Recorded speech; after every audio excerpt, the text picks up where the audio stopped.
Ooh, ooh, ooh,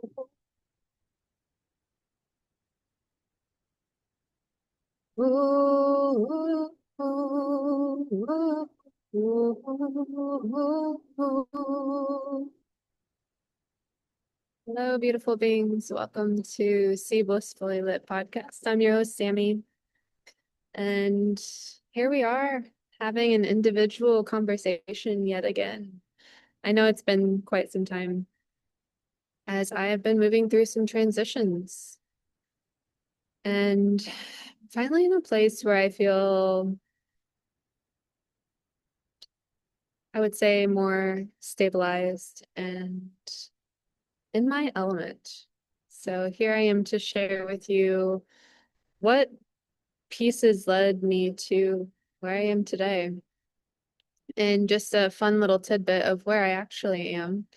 I am in Malaga Cove at this beautiful Yellow Vase Cafe in their dining area outdoors. It's magnificent here. I love nature and coming here to enjoy the company of the locals, which I am now a part of. Uh, so, as some of you may know, I moved here from Indiana back in November, actually, and it has been quite a journey. I moved out here without a permanent living situation. I just took a chance and rented a couple of Airbnbs while I figured out where I wanted to be. And I found a part-time job and just took a chance on living here. So over the months, I found a place that I really enjoy living, and I would call it the healing house. It was funny when I moved into this house. I rent a room in a home, and it's gorgeous. It has like the best view I've ever. I enjoy every single morning, and I'm so grateful, so blessed. Um, but I moved in, and the woman who owns the house is like, "This is a healing house." I walked in the house, and I could feel the energy. It was just so beautiful and wonderful, open, clean. And she was like, "Yeah, people come here to heal." I've had many different people. Apologies, I am behind a cafe. If you hear that noise, I've had many different people come here to stay, and they always come in with some kind of issue, and they leave very healed and doing much better, uh, in whatever that situation is. And she has multiple tenants there, so I found it quite interesting that someone who practices pranic healing, moved into this space that is called a healing house or a self-proclaimed healing house. And as I got to know this woman, she shared part of her journey with me, which is a whole story of its own. But she saw one of her daughters through cancer treatment, and her daughter's an adult now with a family, and she's living a really happy life. Uh, but she had that house the whole time. And she said that she didn't know how she was going to pay for the payments for the house, but they always know somehow during that time because she obviously wasn't able to work and she was trying to take care of her daughter and see her through treatments. So she really loves the home. And so I'm really grateful to be there, obviously. And she's a beautiful soul, very lovely being. So after deciding to stay in that home, I began, you know, establishing myself a little more with the community and getting more comfortable. There is a wonderful place out here, actually above the Yellow Base Cafe called Astara. And I began attending meditations there, meeting other folk that are into spirituality and just open to what is possible. Uh, I believe it was in February. I went out to an amazing jazz concert with a couple of my friends, and I had the craziest thing happen to me. Um,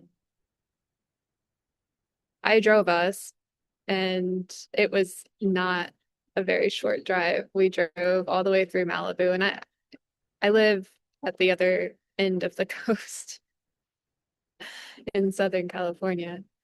So we drove all the way through Malibu to this concert, and we had a great time. It's a jazz concert. Um, I actually met Michael, who I just posted our interview there, and I interviewed him a few days after all this, actually. So we were driving back home, and my car randomly just the check engine light came on, and I started to pull over to the side of the road. Luckily, there was like a really big turnoff. It was like for trucks. And I turned into there and my car just shut off. And we ended up having to tow my car. Uh, and the engine had given out. It was really rare. It's actually not that old of a vehicle. So I had it assessed. Obviously, we were driving home late at night from a jazz concert, and we had a fun little adventure with getting a ride all the way back to my friend lives in Playa del Rey, so we had to get back to Playa del Rey, and then me and my other friend had to get back to Palos Verdes. So it was a very fun adventure. And then getting my car back was even more interesting. I do have my baby on my lap. She's here sleeping. So, Hope, my dog, for those of you not watching the video. Um,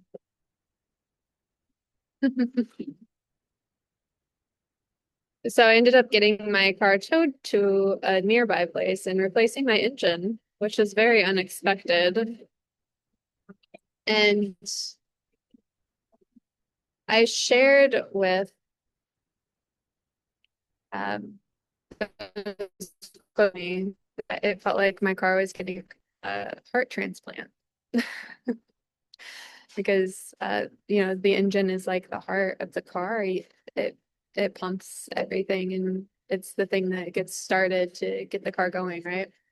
And I kind of joked that that was happening because in December I had actually uh experienced, I think it was late December, early January, some heartbreak and a lot of sadness around that and a lot of crying, um, which,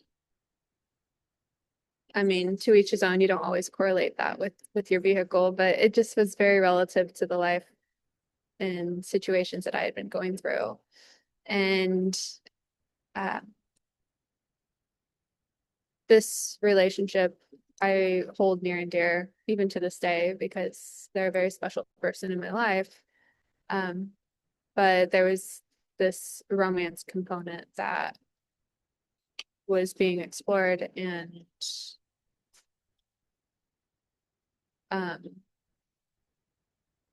see, maybe just the timing wasn't right for it. So lessons learned and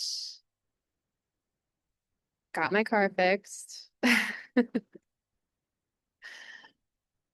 And I realized that it was time to making some more money.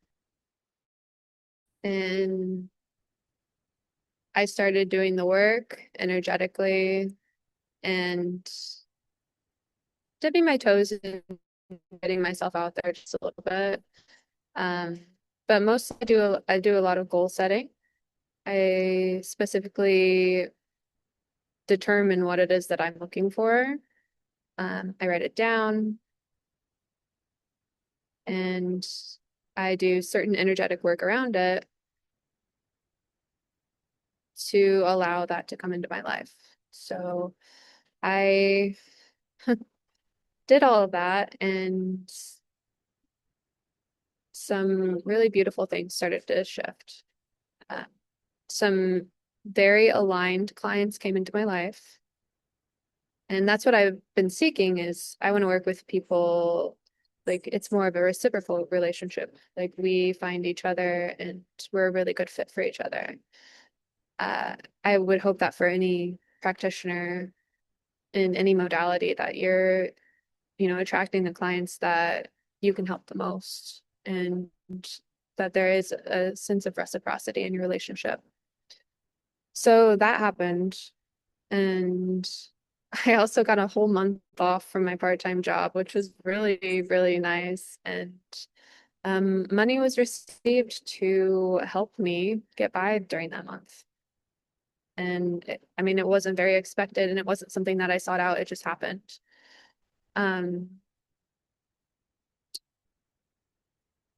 and after that month, uh, I was assessing the situation and assessing certain goals that I have. And I determined that I would need to seek out more employment and more clients. And I again did the goal setting and did the energetic work behind it. And some other opportunities came in. Again, other clients that made sense for me and that I could help, and a different position. Uh, and I love it. It's all very fulfilling. Um, gosh, I am very grateful. I'm very grateful for the situation that I'm in. I'm grateful for the opportunity to build faith and trust in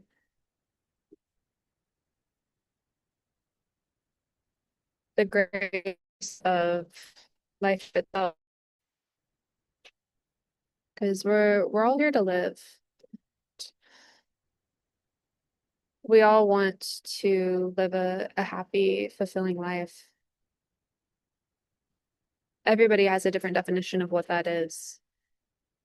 But ultimately we all do want to have our needs met and we all want to be happy. And honestly, if you feel different, to each his own. But I personally want to be happy and fulfilled in my life. So basically, I'm living in this wonderful healing home, an incredible view. I have a lovely space for me and my sweet little dog Hope to live in. Uh, I forgot to mention that she had a whole thing in addition to the engine. Uh, she had like a little health scare and I had to get some teeth pulled for her, but we're both okay. We're on the mend and she eats really well now. Um, but we're living our best life. And even with work to do, even with routines, even with class, because I am in multiple courses, uh, just furthering my depth in what I do, and adding new skills, one of which is neurogenic yoga. I'm almost done with the certification and I'm super excited about sharing it with people. We can all regulate our nervous systems and lead really great, enjoyable lives. So, I found this happy pace, this happy place, and I'm just planted my roots here and I'm starting to blossom and building new goals for where I want to go next. So I just wanted to share a little bit about the journey with you. I'll end with I'll end with one little miracle story. Maybe it'll inspire you. I don't really know. But we'll end with this little story because it really gave me a lot of faith. And I was in a place where I was very broken. It was I mentioned when there was heartbreak. It was around that time. I was feeling very heartbroken. And uh I was also very scared because I don't think I've really mentioned this, but this is my first time actually being on my own, and I moved out here without family and without a lot of support, honestly. Um, so all of it was like very intimidating for me. When I was younger, I moved out of my parents' house and in with the man that I married. And then when I got divorced, I moved back in with my family before moving out here. So that was a little bit intimidating. And I was in this place where I was feeling heartbroken. I was very raw and um, I was also just accounting for like where I was and I was I was praying and um, wondering if I was gonna have to, you know, ask for help from somebody, like some kind of support. And I just cried and I prayed and I continued doing my work and my coursework. And I was just sharing how I was feeling with somebody who I barely really knew. And we were just doing our coursework and I was just sharing the situation I was in and like where I'd been and where I was going and like what my stressors were and like we were just chit-chatting and this person gave me a significant donation that really shifted and allowed me to stay here and said that they just wished for me to do well out here. And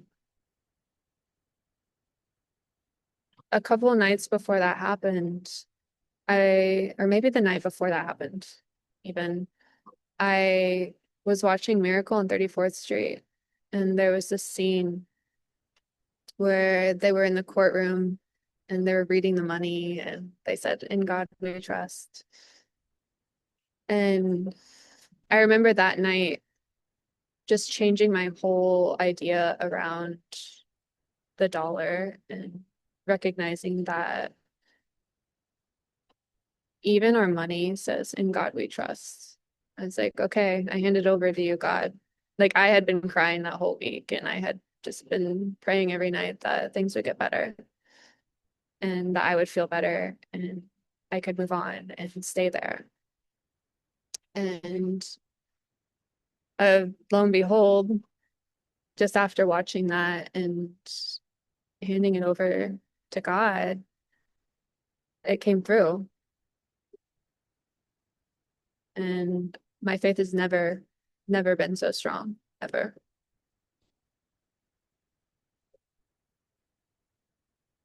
Just know that whatever you believe in, the universe, God, spirit, it's always on your side. We all come from different backgrounds, and religion is a way of practicing, it's a way of believing, but we all come from the same source. And just know that your well-being is within your control, and you're always looked out for. That's what that taught me. It taught me to try and to trust in myself, to trust that I can take risks, I can take chances, and real beauty can become of what I create. So I appreciate you all listening. uh, It's Monday here. Happy Monday to you all. Y'all are having a lovely, lovely time. Thank you for tuning in to See Blissfully Lit podcast. Uh, as always, stay blissful. And we do have some wonderful interviews coming up, uh, primarily pranic healing professionals, as I myself am one, and I'm very excited to share about their growth journeys and their businesses and what they're doing and just in varying inspiration from each of them because we all have unique perspectives on lives to inspire and ignite that flame within you. So stay tuned in. I have more coming. I have more scheduled. And as I meet others, I love having them on too. So it's not limited to those chronic healing professionals, it's to all incredible beings out there. If you listen and you really want to share your story, reach out. I want to hear from you. May you be blessed and namaste.